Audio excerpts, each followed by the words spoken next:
Bé, anem a iniciar aquest vídeo sobre l'actualitat del mes de juny. Com a fets geogràfics, tenim un incendi d'un vaixell mercant de 2.700 contenidors a Sri Lanka.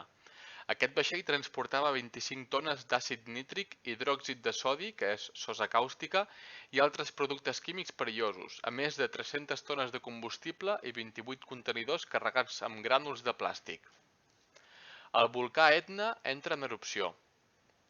Un nou risc per a la posidònia. El soroll de l'activitat humana la perjudica. Descobert el tercer diamant més gran del món, de 1.098 quirats, en una mina de Botswana. El diamant més gran del món va ser trobat a Sud-àfrica el 1905 i el segon també es va trobar a Botswana el 2015.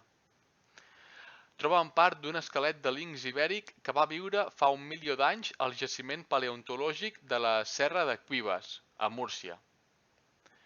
El Tribunal Europeu condemna a Espanya per no protegir Doñana de manera segura.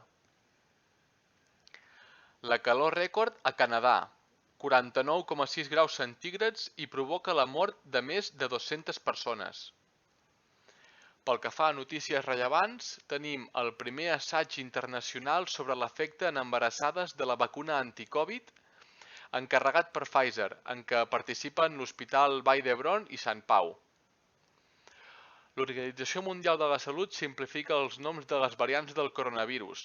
La variant britànica s'anomena Alfa, la de Sud-àfrica Beta, la de Brasil Gamma i la de l'Índia és la Delta. La Xina potencia el yuan digital, que és un rival per al Bitcoin i el dòlar.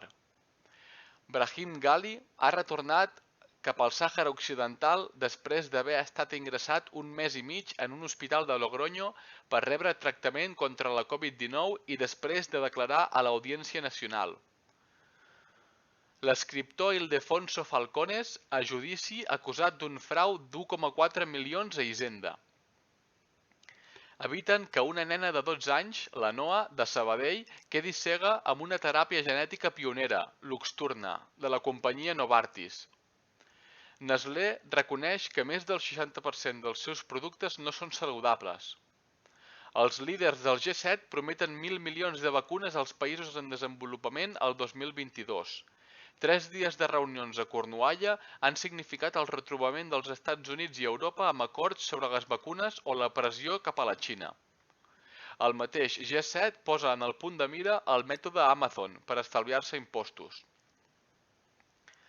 El polígon petroquímic de Tarragona és el que genera més diòxid de carbono, CO2, a Catalunya, i l'objectiu de la Unió Europea és el de reduir a zero les emissions de gasos d'efecte hivernacle al 2050 fent servir hidrogen verd. 28 milions de dòlars és el preu per viatjar 9 minuts a l'espai amb Jeff Bezos. Israel, primer país a prohibir la venda de peix per a la moda.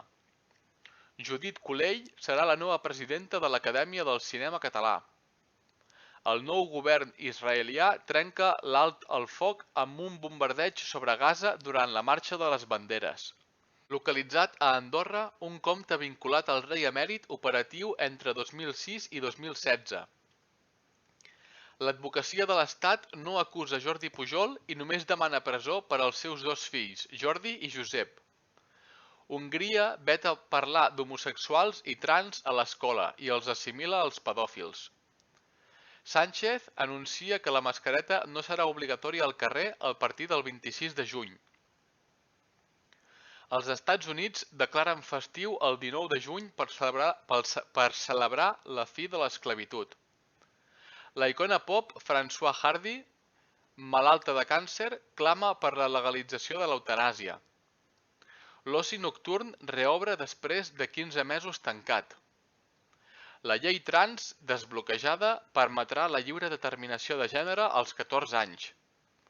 Ciutadella reclama un palauet que un inversor va regalar als nets de Joan Carles I. Surten en llibertat els 9 líders independentistes indultats. El govern espanyol aprova la rebaixa de l'IVA de l'electricitat del 21% al 10%. Entra en vigor el passaport Covid, que permet viatjar lliurement pels països de la Unió Europea. Som i Abacus es fusionen per afrontar els reptes econòmics de la digitalització. Bill Cosby surt de la presó després de l'anul·lació de la condemna per agressió sexual. El Partit Comunista Xinès celebra els 100 anys i retiren els càrrecs a Ángel Hernández, que va ajudar a la seva dona a morir. Pel que fa a esports, Carlo Ancelotti torna a la banqueta del Real Madrid. Rummenigge, no sé com es pronuncia, em sap greu, deixa la presidència del Bayern i serà rellevat per Oliver Kahn. El Barça femení perd el camp de l'Atlètic i encaixa la primera derrota a la Lliga. Eric Garcia, el Kun Agüero i Emerson són els nous fitxatges del Barça. Van Bommel entrenarà el Wolfsburg. El govern brasiler confirma la celebració de la Copa Amèrica. Remy Gardner farà el salt a MotoGP amb KTM. El Barça d'handbol guanya la seva 10a Copa d'Europa davant l'Aalborg i és on Xavier Pasqual i David Borrufet deixen el club. Djokovic guanya el Roland Garros davant Tsitsipas. El Girbau Vic guanya la Superdivisió femenina de tenis taula. Antonio Pedrero guanya la Ruta d'Occitània de ciclisme. Marta Segú és la nova directora de la Fundació Barça. El Barça fitxa la nutricionista del Manchester City, Sílvia Tremoleda. La primera divisió de futbol femení ja és professional. El Barça de bàsquet es proclama campió de la Lliga. Felipe Reyes, capità del Real Madrid, es retira als 41 anys. 6 esportistes d'èlit francesos fan pública la seva homosexualitat en un documental anomenat Cal parlar-ne. Marc Márquez torna a guanyar una cursa de MotoGP al circuit de Sachsenring. Jon Rahm guanya l'Open dels Estats Units de golf i recupera el número 1 mundial. La UEFA elimina la regla dels gols en camp contrari en totes les seves competicions. El Barça de futbol sala, campió de la Lliga als penals. I Francisco no continuarà com a entrenador del Girona la següent temporada. Pel que fa a cultura, el primer director d'orquestra cec de l'Estat, Adrián Rincón, es titula a l'Escola Superior de Música de Catalunya, l'ESMUC. David Armengol és el nou director artístic de la Capella. Agustí Villaronga s'endú 6 guardons al Festival de Màlaga amb El ventre del mar. Emilio Morenati guanya el Pulitzer amb fotografies de la pandèmia a Barcelona. 30 anys de la gran nit del rock català, el concert de Sant Jordi que va fer història. David Guetta es suma a Shakira i Bob Dylan i també ven els seus drets de les seves cançons. La família del Super 3 diu adeu després de 15 anys. I un quadre de David Bowie trobat en una botiga de segona mà a subhasta per $55.000. Pel que fa a política, Patricia Plaja és la periodista que va gestionar la comunicació del 17 d'agost, serà la nova portaveu del govern.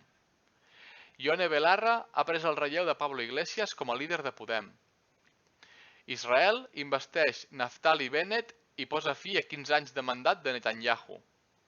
Fiscalia demana 6 anys de presó per Buch per al mosso que va escortar Puigdemont. La consellera de la presidència, Laura Vilagrà, representarà el govern al sopar inaugural de la 36a reunió del Cercle d'Economia presidit pel rei Felip VI. Ayuso crea l'oficina de l'Espanyol i en aquesta hi posa a Toni Cantó. Pel que fa de funcions, mor Emma Roca, pionera de les curses de muntanya a Catalunya. Mor Mila Ximénez, mor Xavier Folk, que va ser una figura clau de l'edició en català, i mor als 88 anys Donald Rumsfeld, ideòleg de les guerres de l'Iraq i l'Afganistan.